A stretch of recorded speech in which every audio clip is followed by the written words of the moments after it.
morning and welcome to Enterprise Morning on Enterprise Television. I am Kendi Bodun. And I am Henry Igwebike. We are glad to have you with us as we bring you stories shaping the future of Nigeria today. We will start with the newspaper review before diving into our main discussion. Be part of the conversation. You can like, follow, and engage with us across all our social media platforms at Enterprise TV7. And don't forget to share. Thank you. So today we have Innocent Aduluba. Is a journalist and also a public affairs analyst, and is going to shed more light with us on what we have for you today. You're welcome. Good morning. Always my pleasure to be here. All right. Thank you so very much, Innocent, for your time. So let's kickstart today. 4 newspapers for the show: the Vanguard, the Punch newspaper, the Daily Trust newspaper, and the Guardian. But let's kickstart with the Vanguard newspaper this morning. Big story: Middle East war, homes, factories hard hit as fuel prices rise in Nigeria. We have VAT revenue rises 34% to 6.4 trillion naira in 9 months. El-RUFAI, DSS arrests, hands 5 security officers to ICPC. Okay, we also have Tinubu nominates Oyedele as new finance minister of state. 2027 presidency, no northerner should run, and that's coming from Fintiri, that's the Adama state governor. Okay, we also have 2027 defecting governors tighten grip as APC gets new state chairman. And also our talking point for today: MDCN suspends CMD. 2 orders, that is over the death of Chimamanda's son. Innocent, let's take a bit look at on that particular story. It's becoming a penchant in Nigeria that medical practitioners do not adhere to the ethics of their profession. Chimamanda came home with two kids, a set of twins, and unfortunately, one did not return back to the United States with her and the husband. Quite a loss there. And it was discovered it was a deliberate, well, can we call it a deliberate, but a mistake on the part of the doctors who attended to this baby. So what's your take on this this reluctant nature of medical practitioners not doing what they ought to do at the right time? Well, I think that was something post-Yuletide. Yeah. Family preparing for the new year, and a likely return back to where they came from, the U.S. But at the time, the health minister has admitted systemic challenges, and they are looking on the creation of a national task force on clinical governance and patient safety. But I am usually worried about Nigeria as regards, how do I put it, reaction instead of proactive. And we cannot tell how many people, not as prominent as Chimamanda, whose children have died, pardon me, who have lost loved ones, and it's all for fun. I think it's down to the caliber of the stature of that the author of global renown. Of course, the Chimamanda has made lots of cases of allegations on medical negligence, you know. And as a novelist, this can inspire another book in another when she may have what do I use, finish recouping from this. But I mean, it's a life scar for a parent to bury a child. You never get over it. Yeah, we don't prefer it. And so this underlines the value we place on lives in Nigeria. This is a medical situation. Sometimes you hear, oh, Fulani headsmen, bandits, whoever, and the government tells you, only 50 people died. Like 50 is only 50 people. Maybe there were reports not edited, let me use that word, not from authentic sources. A villager says 150 people died. Oh, a policeman said 80 people died. The government tells you only 50 people died. And you wonder the value we place on human lives. I think it's high time for us to, to start making these things important to us, because you can't even, I think there was a time that Ari and I, we did, like, during the course of our presentation here, when we talked about a big line on the bridge of, was it not the Daskara Bridge under Ogun State. So we were like, what's really going on? We need to start valuing life. Now, speaking on that, can the family sue that hospital she lost her son? Anybody can sue anybody. Suing is just, it's, how do I put it, something that happens in very developed economy where individuals have high consciousness about their rights. And so in Nigeria, it is reduced to sentimental level. Shebi, you say you are a Christian, why are you suing? You know. Yeah, that's true. I had my first son clocking a decade now, 2 months before my younger sister went to labor. And then we were called that, oh, she's been taken from here to here there. When we got there, we just saw her corpse. And then a sutured tummy and a fresh young boy also dead. And I told my family that I would like us to sue the husband. I mean, I went to the clinic, came back with my wife and a baby. What are the antenatal records leading to that birth time? You know, and we were told that the man said, God forbid, their church do not allow for CS. So they took a pregnant lady with the baby crowning to a church.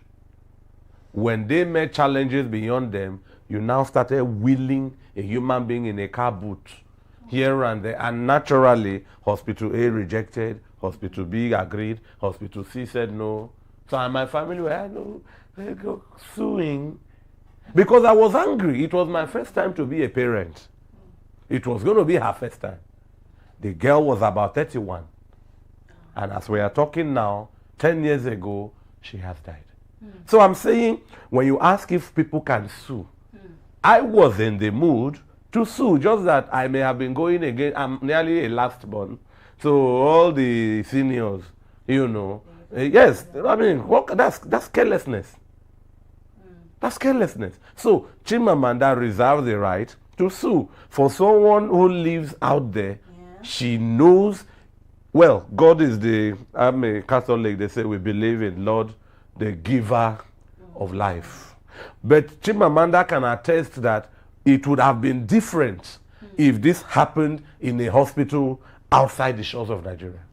And that is where she may never forgive herself. We are not her. She will keep thinking, why did she make this trip? There are what ifs when things don't go right. She can sue. She can sue. But again, this is Nigeria. Someone said, go to court. That the government tells you means they've taken care of court before you get there. So, I mean, she can sue, all right. It's within her right. Well, negligence is becoming very constant, really, with our hospitals, especially with the droves that we've seen of practitioners leaving the shores of this country to other countries for greener pasture. And one would wonder, would we ever get it right? A country of over 200 million people. Doctor to patient ratio today stands at 1 doctor to 5,000 patients. And ordinarily, according to the World Health Organization, it should be 1 doctor to 500 patients. So you can see the deficit that we have. 5,000, that means we are 100% short. More than 100% short. If for 500, we are at 5,000. Yes. I mean, look at the calculation. So and life goes on. Life goes on. And when the people who have the money are in need of medical repairs, that's what I call it. They jet out. And sadly, we overbore God with a lot of issues that we should take care of ourselves. And everybody's really we overbore God. God should be busy dealing with other things, but we bore him with things we can take care of. And it's so bad. But let's take a look at other matters.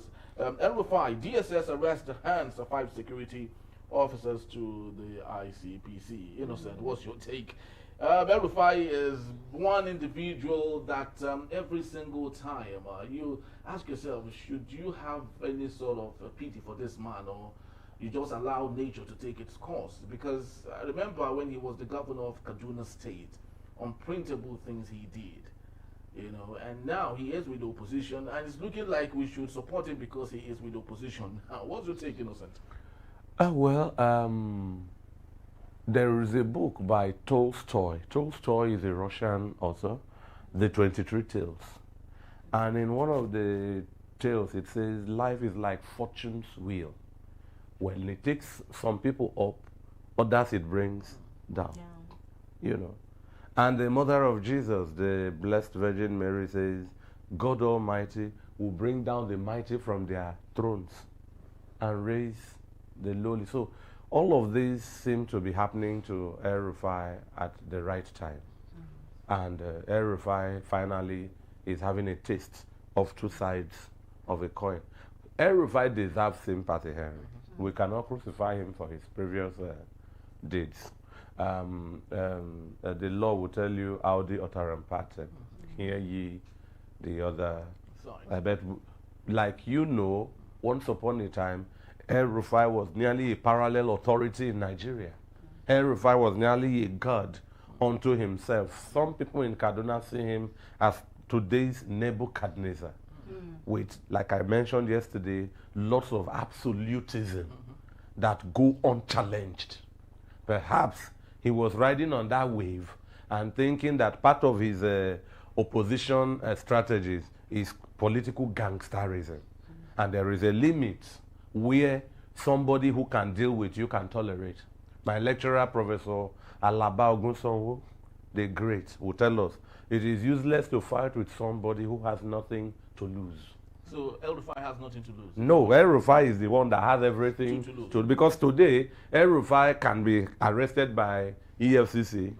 We are in Nigeria, take it or leave it. EFCC cannot arrest President Bola Ahmed Tinubu. No matter what allegation or fact comes out today, they cannot. We are in a country where impunity is sky high.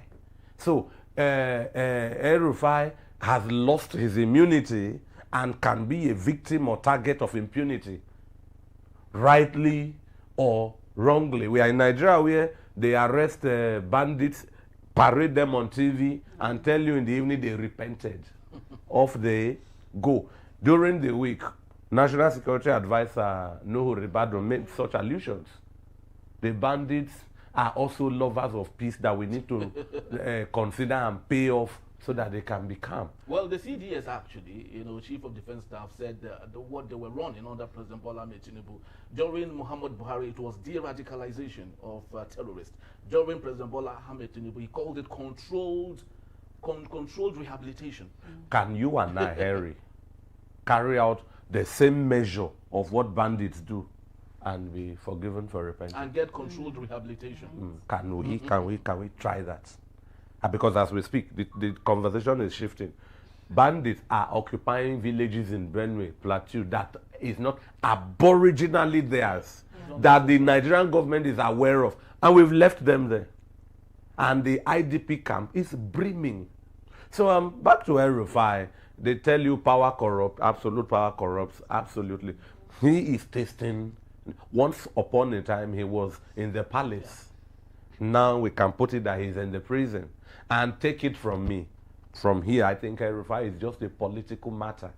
Are you sure? He's a victim of the side he has chosen. If, as we speak, he is speaking and fronting for the APC, he will not be where he is right now. Very well. So karma is biting hard. This is not karma, this is vendetta. Vendetta. Yes. Karma is like wild or poetic justice. This is vendetta. This is the government of the day clamping down on opposition, shutting down dissenting voices. Well, you rightly said, you know, off camera, that Nigeria is a country where logic stands on its head, right? And it's quite funny. Like today, if Nasser El-RUFAI decides to go back to the APC and sounds on your mandate, we shall stand. All of the sins right now will be forgiven. No, there are no sins. The APC political Archbishop Adams Oshomole, the man who went knocking on heaven's door in a flight, or so to say by AI, will pronounce him, go, your sins are forgiven. So El-RUFAI as a Nigerian, take it from me, has no right to flagrantly violate our laws. He will be dealt with irrespective of being in the opposition. But okay, as we are sitting now, what is the name of the offense El-RUFAI has been said to have committed? Well, according to what we have, wiretapping of Nuhu Ribado's contacts and phone calls and conversations. Then secondly, some documents were found in his home, according to the ICPC, right? Documents that contradict security in Nigeria. So it's more like treason. That's vague. Documents that contradict or endanger security is vague. Which of the security direction are we talking about? So I'm saying it again, take it from me. Were El-RUFAI this minute to be an APC faithful, he would not be where he is right now. So do you think he went against some of their maybe probably what maybe they wanted him to do, he went against it, and that's why he's having the taste of his medicine? I like to talk to Nigerians on the path of knowledge, because knowledge is power. The knowledge Nigerians need will elevate us on the cadres of political culture. The political culture has at its lowest parochial political culture.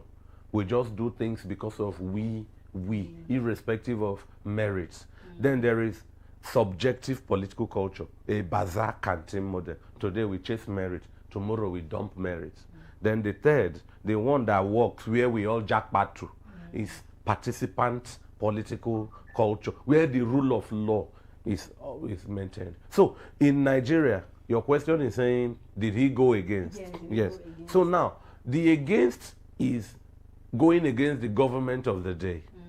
And now the government of the day is in a good place. I believe the APC will win the 2027 general elections, because up till now we are yet to see an organized opposition. I believe the APC, if they have good antenna, can see what the opposition wants to do that will endear them to the masses. The APC can hijack that and do it. More. The opposition, I traveled to Calabar in December. On the 24th, I was returning to Lagos. The government was still fixing roads while people were traveling. And the cement, the dust, I could see people's children in their cars coughing.